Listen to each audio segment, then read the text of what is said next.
안녕하세요. 귀신보다 더 무서운 인간들을 경험한 30대 여자입니다. 저도 인생을 살다 보니 왜 인간만큼 무서운 게 없다는지 알 것 같습니다. 귀신은 적어도 남에게 사기를 치거나 배신을 하진 않잖아요. 오늘 제가 겪은 최악의 경험을 여러분께 하소연하듯 털어놔 봅니다. 부디 잘 들어주셨으면 감사하겠습니다. 우선 전 어릴 적부터 유난히 몸이 약했습니다. 딱히 어떤 병이 있진 않았지만 이상하게 유독 잔병치레가 잦았어요. 그래서 학교보단 병원을 드나드는 게 더 익숙했었죠. 늘 제 걱정뿐이던 부모님은 방학 때마다 절 공기 좋은 시골에 데려가 몇 달씩 요양을 시키기도 했습니다. 그 당시 아빤 하시던 사업 때문에 너무 바쁘셔서 저는 대부분의 시간을 엄마와 함께 있어야 했어요. 제 여동생도 저 때문에 덩달아 시골 생활을 해야 했고요. 영선아, 시골 가서도 엄마 말씀 잘 듣고 동생하고 잘 놀아야 돼. 밥도 잘 먹고 약도 잘 먹어야 금방 튼튼해지지. 아빤 일정만 끝나면 따라 내려갈게. 셋이 먼저 가 있으렴. 하지만 늘 일에 파묻혀 지내는 아빠가 절 따라 시골에 내려오는 건 거의 불가능에 가까웠습니다.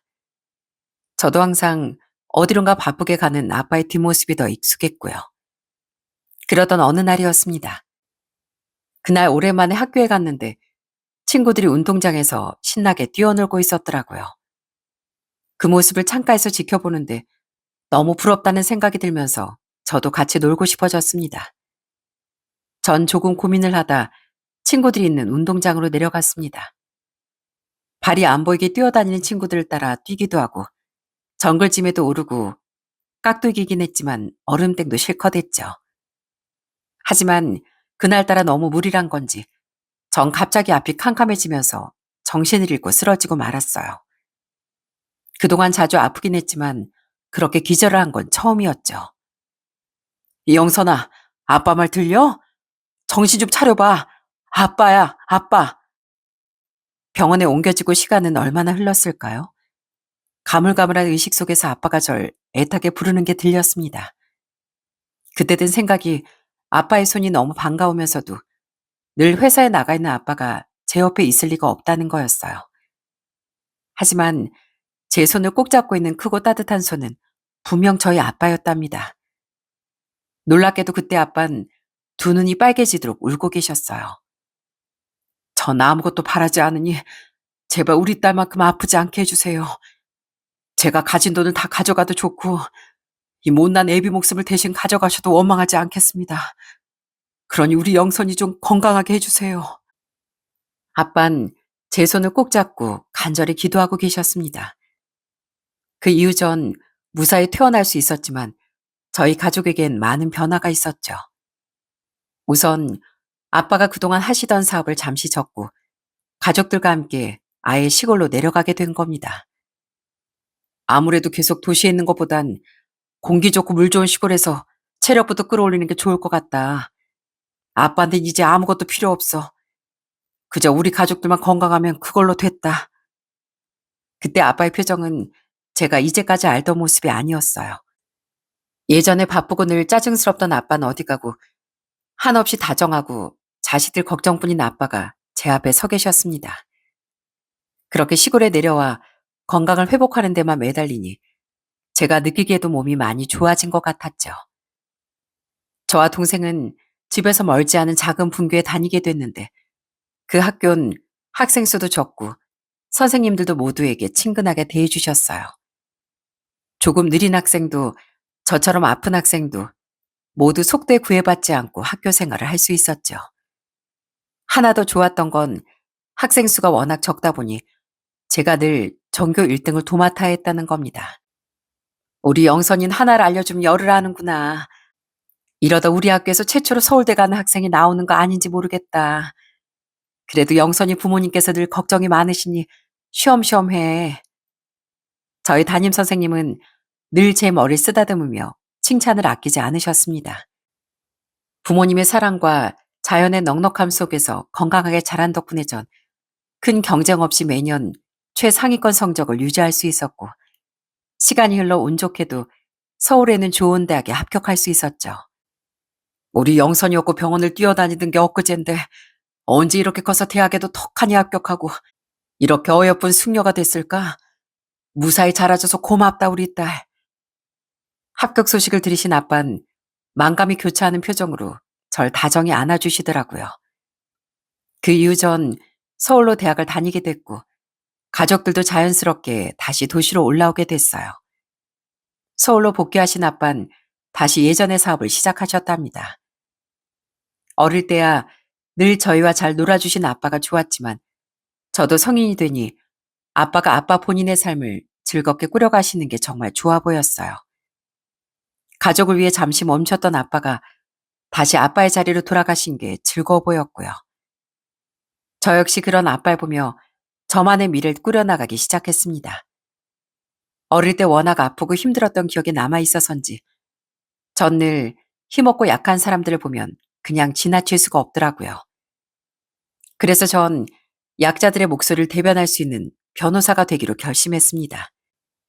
다행히 체력 대신 공부머리가 있었는지 열심히 공부한 끝에 로스쿨에 진학할 수 있었고요. 아빠는 혹시 제가 무리라도 할까봐 늘 마음을 졸이셨답니다. 그래서 밤 늦게까지 도서관에서 공부하는 날이면 항상 도서관 앞으로 절 데리러 와 주셨어요. 우리 딸, 오늘도 공부하느라 고생 많았지? 어째 전보다 좀 마른 것 같다. 법 공부도 좋지만 밥도 먹어가면서 공부해. 가끔 놀러도 다니고. 혹시 용돈 부족하냐? 아빠가 용돈 좀 줘. 에이, 저 공부하느라 돈 쓸 데도 없어요. 저번에 주신 것도 아직 남았고요. 매번 이렇게 데리러 와준 아빠가 있는데 제가 부족한 게 뭐가 있겠어요. 감사하게도 부모님은 제가 공부에만 집중할 수 있게 모든 지원을 아끼지 않으셨답니다. 항상 제 걱정을 하시며 제가 로스쿨 생활을 잘 마칠 수 있도록 든든한 버팀목이 되어주셨어요. 그 모든 헌신과 사랑 덕분에 전 마침내 변호사 시험에 합격하였고 꿈에 그리던 변호사가 될 수 있었답니다. 가족들은 제 합격 소식을 듣고 너나 할 것 없이 모두 눈물을 보였어요. 언니 축하해. 난 언니가 해낼 줄 알았어. 진짜 자랑스럽다 우리 언니. 딸, 그동안 공부하느라 고생 많았어. 이제 네 꿈을 마음껏 펼쳐봐. 우리 딸은 마음이 착해서 틀림없이 좋은 변호사가 될 거야. 그럼 당연하지. 이렇게 지덕체를 갖춘 변호사가 또 어디 있겠어. 아빠가 아빠 회사 직원들한테도 다 자랑해놨다. 우리 딸이 무려 변호사라고 말이다. 전 꿈에 그리던 변호사가 된 후에도 늘 감사하는 마음을 잊지 않으려고 노력했습니다. 제가 건강하게 자라서 원하던 자리에 서기까진 많은 사람의 도움과 배려가 있었다는 걸 알고 있었거든요. 그래서 전 제 도움이 필요한 곳이라면 언제든지 달려갔습니다. 법률 상담 봉사는 물론이고 보육원이나 양로원으로도 자주 봉사활동을 나갔어요. 아이고, 변호사 선생님이라고 들었는데 우리 같은 노인네들까지 다 도와주러 오시고 정말 감사합니다. 별 말씀을요. 그냥 손녀딸이라고 생각해 주시고 필요한 거 있으시면 편하게 말씀해 주세요. 늘 일에 치이고 정신없이 맡은 사건을 처리하며 살았지만 저의 작은 힘이 누군가에겐 큰 힘이 된다는 게 절 다시 움직이게 했습니다. 그렇게 시간이 조금 흘러 제가 30살쯤이던 겨울이었어요. 그때 전 연말마다 연탄 배달 봉사를 다니고 있었거든요. 낡고 허름한 주택들이 다닥다닥 붙어있는 가파른 동네에서 연탄을 옮기는 건 생각보다 훨씬 힘든 일이었죠. 전 속도가 느리긴 했지만 열심히 참여하려고 노력했고요. 허리도 아프고 숨이 턱까지 차올랐지만 부지런히 제 몫을 해나갔습니다. 하지만 생전 잘 하지 않던 고된 일을 하다 보니 조금 무리를 했던 모양이에요.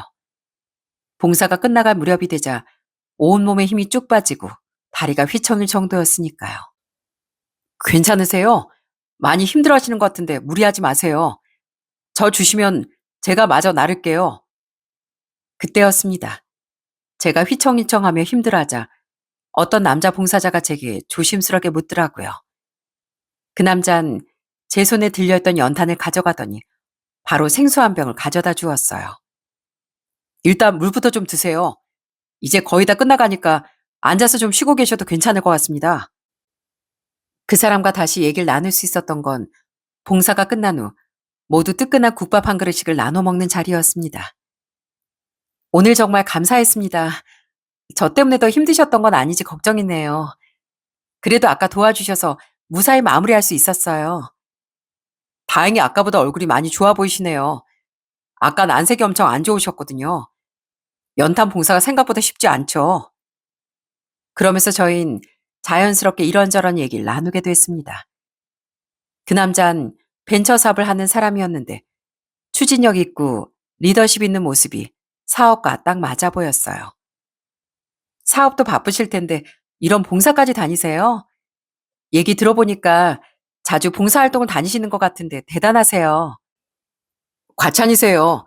아무렴 변호사님보다 바쁘겠어요. 사실 많이 바쁘긴 한데 그 핑계로 제가 할 수 있는 일을 미룰 수는 없다고 생각했어요. 전 저희가 사는 세상이 좀 더 따뜻하고 괜찮은 곳이었으면 하거든요. 그래서 제가 할 수 있는 한 힘을 보태고 싶어서 꾸준히 봉사를 다니고 있습니다. 남자 얘기를 나누면 나눌수록 저와 가치관이 참 잘 맞다고 느껴졌습니다. 그날 첫 만남 이후에도 여러 봉사 현장에서 그 사람을 만날 수 있었어요. 가끔 봉사가 끝나고 식사를 하기도 했고요. 남자 나누는 얘기가 많아질수록 전 그와 제가 정말 잘 맞는 사람이라는 확신이 생겼습니다. 그래서 결국 연인 관계로 발전하게 되었고요. 남자친구는 제 취향을 유난히도 참 잘 맞춰주었습니다. 영선이 너 저번에 ELP 가지고 싶다고 했지? 내가 직원들한테 몇 번이나 물어서 구해왔어. 우와, 이걸 어떻게 구했어? 이걸 초판이라 구하기 힘들었을 텐데 정말 고마워. 네가 기뻐하니까 내가 더 기쁘다. 나도 LP 좋아하잖아. 우리는 어쩜 이렇게 취미까지 잘 맞을까? 완전 천생연분 아냐? 남자친구는 제가 좋아하는 걸 기억했다가 선물을 해주거나 그냥 스쳐 지나가듯 말했던 것도 모두 기억을 하고 있더라고요.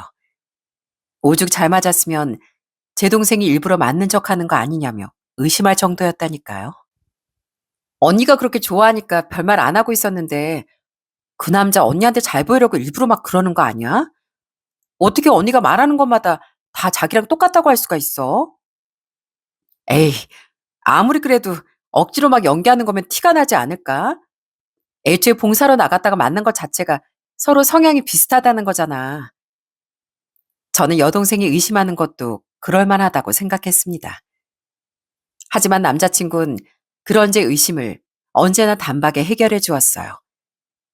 어느 날은 같이 길을 걷고 있다가 역 앞에서 나무를 팔고 계신 할머니를 보게 됐습니다. 그때 날이 추워서 할머니의 손이 새빨갛게 얼어 있더라고요. 저는 마음이 아파 발걸음을 조금 늦췄습니다. 그러자 옆에 있던 남자친구가 망설임 없이 바로 할머니께 다가가더라고요. 할머니, 추운데 고생 많으시죠? 이거 다 저 주세요. 제가 다 살게요. 아이고, 고맙네. 젊은 총각이 마음씨도 참 따뜻하지.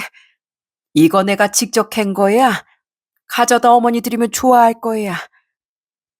전 그때 남자친구에게 또 한 번 감동을 했었네요. 그러면서 단순히 저에게 잘 보이려고만 했으면 저렇게까지 하지 못할 거라고 확신을 했고요. 그 이후로도 길에서 구걸하시는 분들을 보면 그냥 지나치지 못하거나 항상 따뜻한 시선으로 어려운 이웃들을 돌보는 걸 보며 남자친구가 얼마나 따뜻하고 좋은 사람인지 의심하지 않기로 했습니다. 가끔 보이는 남자친구의 인간적인 면모도 오히려 장점으로 보였어요. 그때 남자친구는 동업자 벤처 사업을 이끌고 있었는데 가끔 제게 법률 자문을 구하기도 했습니다. 영선아, 혹시 괜찮으면 이 서류 좀 봐줄 수 있어? 내가 아무리 확인해도 계속 막히는 부분이 있네. 한 번은 남자친구가 부탁한 서류들을 검토해주던 때였습니다. 그때 여러 문서들을 살피던 중 우연히 남자친구가 발급받은 기부 영수증과 후원 내역이 담긴 종이를 보게 됐죠. 전 별 생각 없이 그 내역을 읽어봤는데 수많은 기부 영수증과 후원 단체 내역들이 빼곡하게 적혀 있는 걸 보고 깜짝 놀랐습니다. 영수증에 적힌 금액이 무려 5천만 원이었거든요. 저도 정기적으로 기부를 하고 있었지만 남자친구가 꽤 오래전부터 그렇게 큰돈을 꾸준히 해왔다는 게 놀라웠습니다. 전 그때 다시 한번 이 남자 결혼해야겠다고 생각했어요. 서로에 대한 믿음과 사랑, 같은 곳을 바라보는 가치관이 저를 이상적인 부부로 만들어줄 거라는 확신이 생겼거든요. 그렇게 저희는 결혼을 약속하고 서로에게 가족들을 인사시킬 순서가 되었어요. 전 조금 긴장되는 마음으로 예비 남편을 부모님께 소개했습니다. 사실 그때 저희 집이 서울에서도 가격이 나가기로 유명한 고급 아파트였거든요. 아빠가 사업을 재개하신 후 성공적으로 자리 잡기도 하셨고 아무래도 저도 고소득자였으니까요. 그때 저희 집값이 한 30억 정도 했던 것 같습니다. 그런데 아무리 남자친구로 해도 집 가격까지 말하진 않잖아요. 예비 남편은 저희 집에 들어서자마자 깜짝 놀랐다는 듯 연신 눈을 휘둥그레 뜨고 감탄을 해대더라고요. 우와, 영선아, 나 이렇게 좋은 아파트는 처음 와봐. 대체 방이 몇 개야? 집마다 테라스도 있는 거야? 그때 전 예비 남편이 아이같이 순수해 보여 오히려 웃고 말았네요. 예비 남편이 연신 직구경에 한창일 때 부모님이 거실로 나오셨어요. 예비 남편은 환하게 웃으며 정중하게 인사를 건넸습니다. 안녕하십니까, 장인어른 장모님. 처음 인사드리겠습니다. 저는 강선재라고 합니다. 부족한 게 많지만 예쁘게 봐주셨으면 좋겠습니다.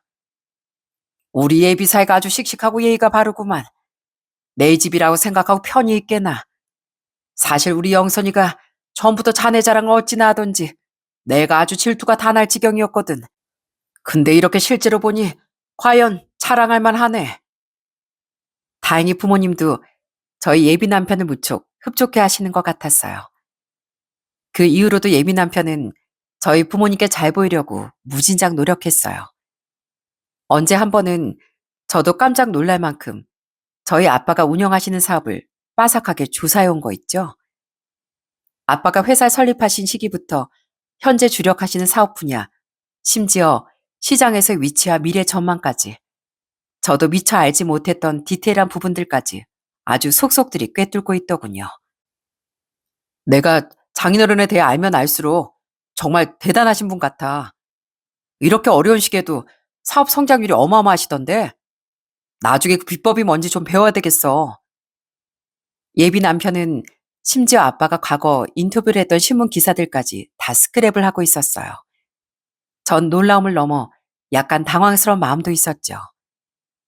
아, 이 스크랩 파일 보면 아빠가 놀라시겠다. 사이가 이렇게까지 했다고 감동하시려나? 그 생각은 못했는데 장인어른이 좋아하실까? 그럼 아예 책자 형식으로 만들어서 선물해드리면 어떨까? 내가 앞으로 가장 존경하는 사람은 우리 장인어른이다 이 말이야. 여기에 더해 예비 남편은 저희 부모님을 뵐 때마다 아주 입이 마르도록 아빠를 칭찬하더라고요. 저희 아빠가 그런 것에 일희일비하시는 분은 아니었지만 그래도 예비 사이가 계속 존경한다고 말하니 내심 속으론 좋으셨나 봐요. 장인어른, 저도 같이 사업하는 입장이지만 그 큰 회사 장인어른처럼 훌륭하게 경영하는 게 쉽지 않잖아요. 정말 대단하십니다. 존경합니다, 장인어른. 자네도 참 항상 사람을 쑥스럽게 하는구만. 사업이라는 게 별다른 게 있겠나. 항상 직원들을 가족처럼 생각하고 편법 쓰지 않고 정직하게 일하다 보면 언젠가 기회가 오기 마련이지. 예비 남편은 그 후로 수시로 저희 집을 찾았습니다. 집에 올 때마다 한 번도 빈손으로 오는 법이 없더라고요. 저희 엄마가 좋아하시는 꽃과 과일부터 여동생이 좋아하는 베이커리 간식까지 저희 가족들 세심하게 챙겼어요. 연애 땐 그 사람을 의심하던 여동생도 그쯤 되자 마음이 제법 열린 것 같았죠. 처제, 이거 요즘 젊은 친구들한테 엄청 유행인 빵이라던데 한번 먹어봐. 처제 이런 거 좋아하잖아. 형부 최고. 이런 걸 줄 서서 사려면 2시간은 걸린다던데 진짜 잘 먹을게요. 사진 찍어서 친구들한테 자랑해야 되겠다. 아직 결혼 전인데도 예비 남편은 제 동생을 거리낌 없이 처제라고 부르며 살갑게 대했습니다. 가끔 용돈도 두둑하게 챙겨주고요. 동생은 처음엔 반신반의하더니 이젠 정말 친형부처럼 잘 따랐습니다. 언니, 형부 너무 좋은 사람 같아. 언니 복 받았네. 우리 언니가 사람 보는 눈이 이렇게 정확했어. 뭐? 언젠 너 연기 아니냐고 의심하더니 겨우 그 빵에 홀라당 넘어간 거 아니지? 아, 겨우 빵이라니. 이 빵에 담긴 형부의 정성을 보는 거지. 그리고 언니도 한번 먹어봐. 그럼 겨우 소리가 안 나올걸? 예비 남편은 저뿐 아니라 저희 가족에게 따뜻하고 다정한 사람이었어요. 하지만 이상하게도 예비 시댁에 대해선 이야기 잘 꺼내지 않더군요. 예비 남편이 어렸을 적 아버님이 돌아가신 건 들었는데 그 외에 다른 얘긴 유독 얘기하길 꺼리는 것 같았죠. 그래도 언젠가 편히 얘기해 주길 기다리고 있었습니다. 그러던 어느 날 늘 저희 집만 찾는 것이 미안해 조심스럽게 예비 시댁에 대해 또 한 번 물었어요. 이제 나도 어머님을 찾아뵈야 하지 않을까? 상견례 날짜도 잡아야 하잖아. 그리고 당신 여동생도 만나보고 싶고 당신이 맨날 내 동생한테만 잘해주니까 나도 아가씨한테 뭐라도 선물하고 싶어. 어머님한테도 당연하고. 아, 그거 말이야. 사실 내가 그동안 말하지 못한 게 있었어. 빨리 말했어야 했는데 미안해. 그게 사실 우리 엄마 직업이 무속인이셔. 많이 놀랐지? 예비 남편의 갑작스런 고백에 전 잠시 할 말을 잃었어요. 전혀 예상치 못했던 이야기였거든요. 그래도 다시 마음을 다잡고 예비 남편의 이야기에 집중했습니다. 당신도 알겠지만 내가 아버지가 일찍 돌아가셨잖아. 그래서 엄마가 혼자 나하고 여동생을 키우느라 고생을 엄청 하셨어. 우리 집은 당신 집처럼 여유롭지 못했거든. 그러다 내가 18살쯤인가 엄마가 갑자기 아프기 시작하는 거야. 이유 없이 끙끙 앓으시고 그러다 헛것까지 보시는데 난 그때 엄마마저 잘못될까봐 엄청 무서웠어. 여기저기 병원도 다니고 약도 지어 먹었지만 영 차도가 없으셨지. 그러다 주변 어르신들이 아무래도 엄마가 신병에 걸린 것 같다시는 거야. 증상이 딱 신내림 받기 전 증상이라고. 엄만 자식들한테 무당한 말 주긴 싫다고 완강하게 거부하셨어. 그러면서 날이 갈수록 마르고 수척해지셨고 남편은 어머님이 잘못되기라도 할까봐 결국 울면서 빌었답니다.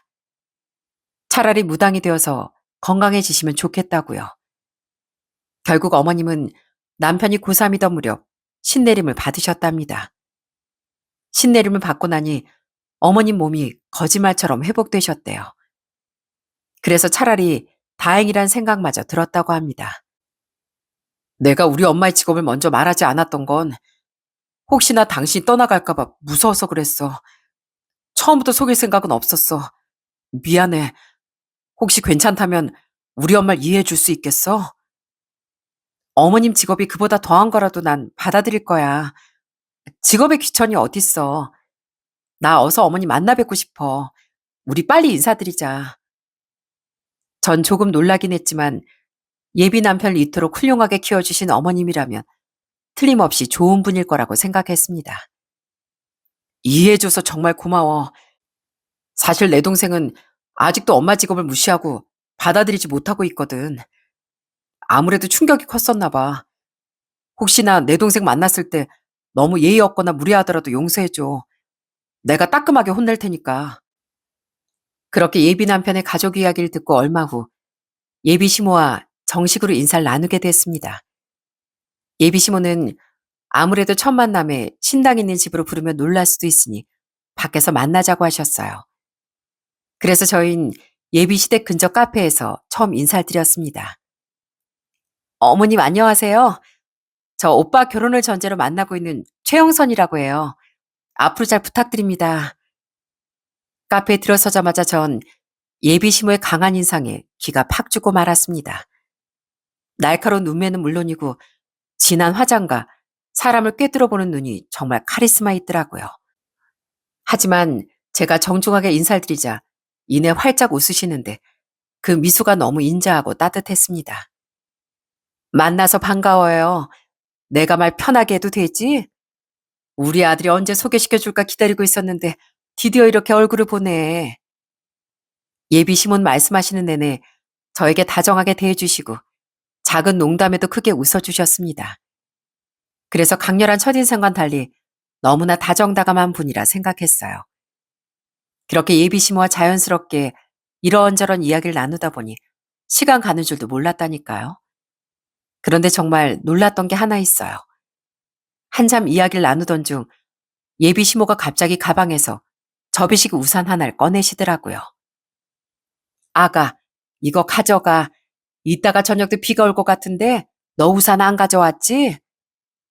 그때 날씨도 너무 좋았고 비 예보도 없어서 전 약간 어리둥절했었네요. 그래도 감사하단 인사를 드리고 우산을 가방에 챙겼습니다. 그런데 놀랍게도 그날 저녁 집으로 돌아가는 길에 정말 거짓말처럼 굵은 빗방울이 후두둑 떨어지기 시작했어요. 낮에 맑았던 하늘은 온데간데 없이 먹구름이 잔뜩 끼어선 이내 추적추적 비가 내렸습니다. 오빠, 진짜 비 온다. 아, 어머님이 정말 용한 무당이 맞으신가 봐. 어? 정말 그러네. 하여튼 우리 엄마지만 대단하다니까. 이래서 엄마 앞에서 무슨 거짓말을 못해. 그래서 내가 하나라도 거짓말하면 얼굴에다 티가 나나 봐. 예비 남편은 익숙한 일인 듯 웃었지만 저는 약간 소름이 돋았어요. 그렇게 또 얼마간 시간이 지나 예비 시모는 제게 맛있는 걸 해주고 싶다며 집으로 절 초대하셨어요. 전 약간 떨리는 마음으로 예비 남편과 함께 시댁을 찾게 됐습니다. 예비 시댁은 1층이 신당이고 2층이 가정집인 구조였어요.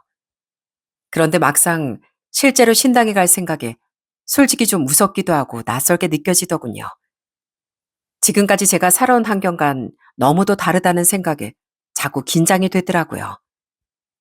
오빠, 나 솔직히 좀 긴장돼. 혹시 어머님 앞에서 실수하는 건 아니겠지? 어머님 눈치가 빠르시다며. 걱정하지 마. 네가 실수할 게 뭐가 있어. 엄마님이 영선이 널 무척 마음에 들어 하시는데? 하지만 아무리 마음을 내려놓으려고 해도 예비 시댁에 도착해서 신당의 입구를 보자마자 무서운 마음이 들더라고요. 남편은 제 마음을 알았는지 곧장 절 2층에 있는 집으로 데려갔습니다. 다행히 2층으로 올라서자 여느 집과 똑같이 아늑하고 따뜻한 살림집이더군요. 예비 시모는 앞치마까지 두르고 활짝 웃는 얼굴로 절 반겨주셨고요. 어서 와. 오는 길이 힘들진 않았어? 우리 새아가 땀을 좀 흘리는 것 같은데 아주 시원한 물부터 줘야 되겠구나. 거실에 조금만 앉아 있어라. 예비 시몬 제가 몰래 식은땀을 훔치는 걸 어떻게 알았는지 바로 냉수 한 잔을 주셨어요. 그 이후론 예비 시모가 정성껏 차려주신 음식을 먹으며 도란도란 이야기를 나누었죠. 하지만 그 와중에도 계속 긴장을 늦출 수 없던 게 예비 시모가 식사 도중에도 제 작은 행동 하나하나를 유심히 살펴보시는 듯 했거든요. 그렇게 뭔가 아슬아슬하지만 화기애애한 시간을 가지다 늦은 저녁이 돼서야 집에 돌아오게 됐습니다. 예비 시모는 그때도 마찬가지로 제게 뭔가를 내밀더라고요. 아가, 내가 보니까 어쩐지 몸이 좀 약한 것 같구나. 이거 몸에 지니고 있으면 괜찮을 거야. 그러면서 제게 작은 봉투 하나를 주셨는데 놀랍게도 거기엔 붉은 글씨가 서명한 부적이 들어있었어요. 전 엄청 당황했지만 감사하다며 떨리는 손으로 받았죠. 제가 딱히 믿는 종교는 없었지만 그래도 부적은 처음이었거든요. 그로부터 며칠 뒤 저희는 양가 부모님을 모시고 상견례를 진행했습니다. 저희 아빠는 시내에서 제일 좋다는 한정식집을 예약하셨어요. 그날 예비 시모는 정말 놀랍도록 단아한 모습으로 나오셨습니다. 옆엔 시누이도 있었는데 남편이 전에 말한 것과는 달리 조용하고 차분한 사람이었어요. 그런데 표정이 너무 좋지 않아 혹시 어디 아픈 데라도 있나 이 자리가 불편한 건가 걱정이 되더라고요. 전 부모님들이 이야기를 나누실 때 조용히 신우에게 물었습니다. 아가씨, 혹시 음식이 입에 안 맞으세요? 아니면 뭐 불편한 데라도 있으시면 편하게 말씀해 주세요.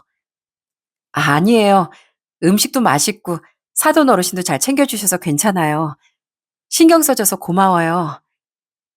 신우이가 기본적으로 말이 없는 성격인 거 알았지만 결코 무례하거나 예의 없는 사람은 아닌 것 같았습니다. 사부인께서 아드님을 참 밝고 씩씩하게 잘 키우신 것 같습니다. 우리 예비사이가 저희 집에 올 때마다 아주 웃음꽃이 피어요. 그게 다 우리 예비 며느리하고 제 아들하고 궁합이 딱 맞아서 그런 겁니다. 둘은 어디 내놔도 아주 천생연분이라니까요. 그래도 상견례는 양가 부모님의 화기애애한 대화 속에 순조롭게 흘러갔습니다.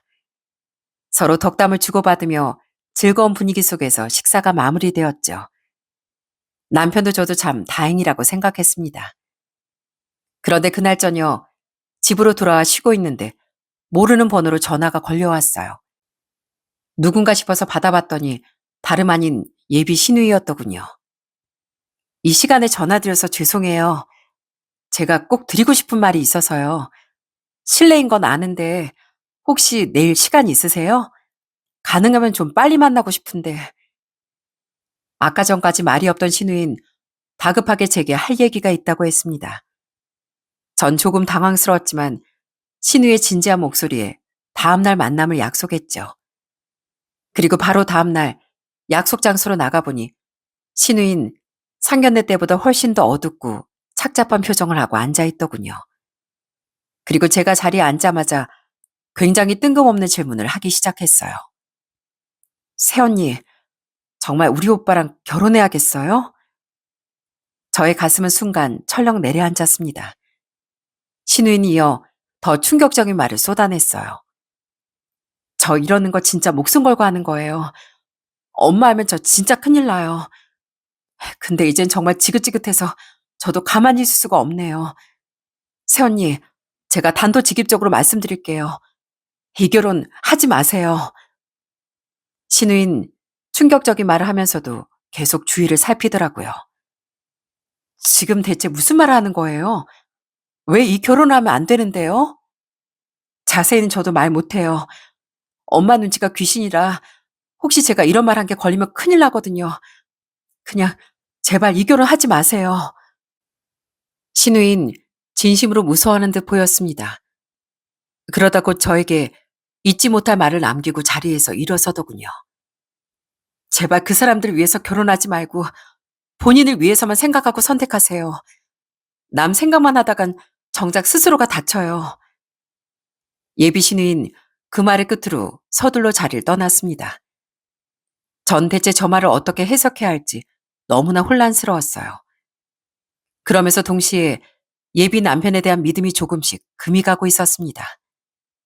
그로부터 한 사흘쯤 지났을까요? 예비 시모는 이번에 맛있는 걸 해주신다는 이유도 없이 아예 신당으로 절 부르셨습니다.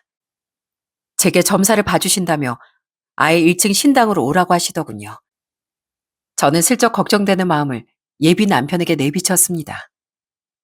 우리 엄마 진짜 용해. 전 보고 싶은 사람이 줄을 섰다니까. 다 좋은 말씀을 해줄 거니까 걱정 말고 들어봐. 하지만 예비 남편은 아주 천하태평한 소리만 해대더군요. 그렇게 떨리는 마음으로 신당에 들어서니 예비 시모가 정과 나의 다른 복장을 하고 매섭게 절 바라보셨습니다. 여기 앉아봐. 사돈 어르신 생년월일이랑 새아간 이 생년월일 좀 말해다오. 태어난 시간도 전부다. 제가 조금 망설이다 생년월일을 말씀드리자 예비 시몬 막 방울 같은 걸 흔들고 쌀을 뿌리는 등 제가 평소 드라마나 영화에서 보았던 걸 하기 시작했어요. 한참 동안 그렇게 무언가를 읊조리시던 예비 시몬 이내 절 똑바로 바라보시며 점결 이야기해 주셨답니다. 보자 보자. 우리 며느린 대한민국에서 상 줘야겠다. 상. 네? 그게 무슨 말씀이세요? 내가 보니까 결혼하면 애를 5을 낳겠어. 어디 그뿐이겠어? 너희 궁합이 딱 맞아서 아주 하는 사람마다 잘 되고 건강도 좋아지고 양가 집안에 아주 좋은 일만 가득하겠네. 우리 예비 사돈께선 100세까지 아주 무병장수하실 팔자구만. 사부인은 또 어떻고 귀부인 팔자로 한평생 고생 한번 안 하고 사시겠어. 예비 시모가 내놓은 정께는 놀라울 정도로 칭찬 일색이었어요. 일부러 듣기 좋으라고 하는 말인지 정말 듣기 좋은 말씀만 가득하더군요. 물론 좋은 말씀을 해주시니 감사했지만 현실적으로 말이 안 되는 소리라 전 점점 더 의심이 들었습니다. 전 어색하게 웃으며 감사하다고 인사를 드리면서도 한편으론 뭔가 가만히 있으면 안 되겠구나 싶더라고요. 그렇게 한참을 앉아 그 수상한 점괘를 듣다 저녁 시간이 되었어요. 예비 남편은 예비 시모와 나눌 이야기가 있다며 절 먼저 집 밖으로 배웅해 주었어요. 내가 금방 연락할게. 집에 조심히 들어가고 못 데려다 줘서 미안해. 어, 어차피 차 끌고 와서 괜찮아. 들어가서 그럼 어머님이랑 얘기 나눠. 그렇게 예비 시댁을 나와 30분쯤 지났을까요? 전 급히 차를 돌려 다시 그 집으로 향했습니다. 제가 다시 예비 시댁 문을 열고 들어서자 예비 시모한 남편이 깜짝 놀라 절 쳐다보더라고요. 죄송해요. 제가 핸드폰을 놓고 와서 다시 왔어요. 여기 어디다 흘렸던 것 같은데. 아이고, 그럴 수도 있지. 깜빡 두고 간 모양이구나. 보자, 핸드폰이 어디 있을까? 내가 찾아주마. 하지만 전 곧바로 방석 밑에 놓여있던 핸드폰을 찾아냈고 인사만 대충 남기고 다시 길을 나섰습니다. 여기서 여러분들께 말씀드릴 대반전이 있습니다. 사실 제가 핸드폰을 두고 온 건 명백한 제 고의였어요. 전 사실 예비 시댁을 나서기 전 방석 밑에 몰래 핸드폰을 놓아두고 음성 녹음을 켜두었거든요. 솔직히 이런 행동이 옳지 않다는 건 알고 있었어요. 하지만 예비 신우가 남긴 그 말이 계속 맴돌았거든요. 그리고 예비 시무의 그 칭찬만 가득한 점괘가 제 의심을 더 키웠죠. 제 의심이 오해든 진실이든 전 직접 그 사람들의 진심을 확인하고 싶었습니다.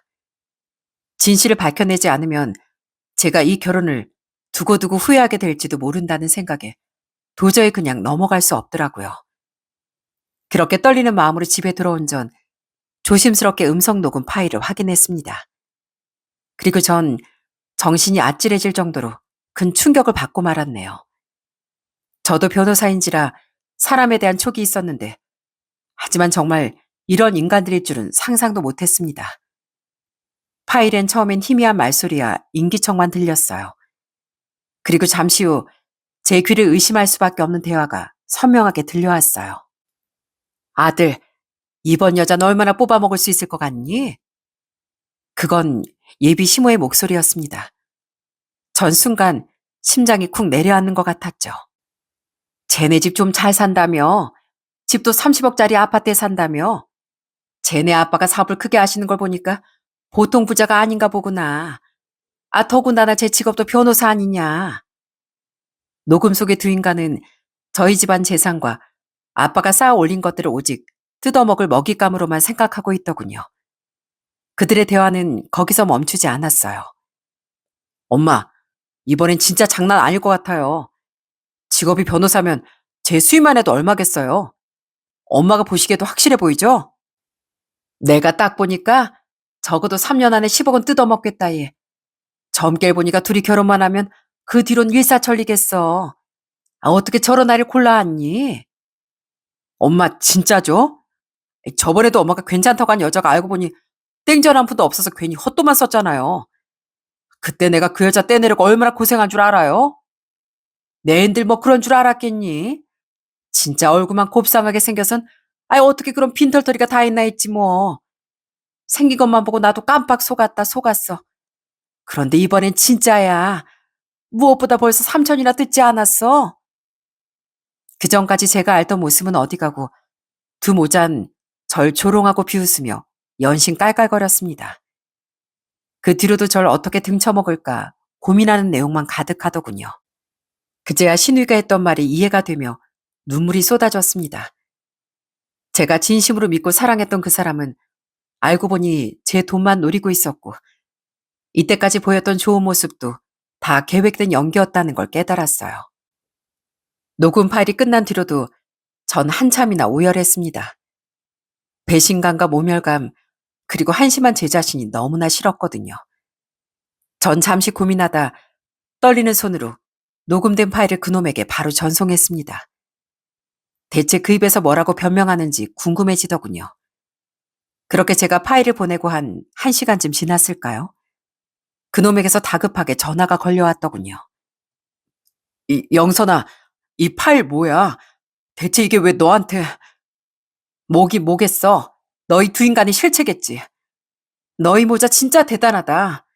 어떻게 변호사한테 사기칠 생각을 하니? 사기라니. 그냥 엄마랑 둘이 농담한 거야. 내가 무슨 능력이 있다고 변호사인 너한테 돈을 뜯겠어. 정말로 농담이야. 오해하지 마. 우리 제발 만나서 얘기하자. 어? 내 말 한 번만 좀 들어줘. 그놈은 연신 농담이었다 장난이었다며 아주 싹싹 빌기 시작하더군요. 너 같은 놈 만날 시간 없고 내 직업이 뭐였는지 잠시 잊었나 본데 내가 이 기회 확실히 보여줄게. 아참, 너 나한테 돈 빌려간 거 있지? 그 돈부터 당장 갚는 게 좋을 거야. 돈? 그 큰 돈을 갑자기 달라고 하면 어떡해. 내가 말했잖아. 사정이 있다고. 여기서 그놈이 말하는 사정은 이렇습니다. 그놈과 결혼이 확정되고 얼마 지나지 않아 갑자기 제 앞에서 한숨 섞인 걱정을 늘어놓았어요. 아, 나랑 동업하는 창식이 알지? 사실 작은 문제는 그 녀석이 다 담당하고 있었는데 어디로 잠수를 탔는지 요즘 연락도 안 돼. 집에 찾아가도 없고 아마 지방으로 나른 것 같은데 아휴, 당장 직원들 월급부터 어떻게 줘야 할지 모르겠어. 예비 남편은 그러며 제게 3천만 원을 빌려달라고 부탁했습니다. 딱 3개월만 쓰고 주겠다며 얼마나 사정을 하던지요. 저도 남일이었으면 아무리 가까운 사이였어도 동거래는 하지 말라고 했겠지만 너무나 믿고 있던 사람이기도 했고 법적으로 절차를 잘 밟으면 아무 문제가 없을 거라고 생각했습니다. 그래도 직업이 직업이만큼 혹시 몰라 입출금 내역이나 금전거래가 오갔던 모든 내역을 보관하고 있었어요. 그리고 선뜻 그놈에게 3천만 원을 보내줬습니다. 그놈은 역시 돈을 어떻게 당장 주냐며 딱 잡아떼더군요. 이후 전 감정을 추스르고 냉철하게 상황을 판단해 나갔습니다. 결혼에 미쳐서 잠시 직업 정신을 내려놨지만 이젠 변호사로서 나설 때였어요. 전 곧바로 그놈의 뒷조사에 들어갔습니다. 그 인간에게 여태까지 받았던 것들, 나눴던 메시지들을 전부 하나하나 다 살펴보았어요. 그러다 제일 먼저 발견한 것이 전에 보았던 그 인간의 기부 영수증이었답니다.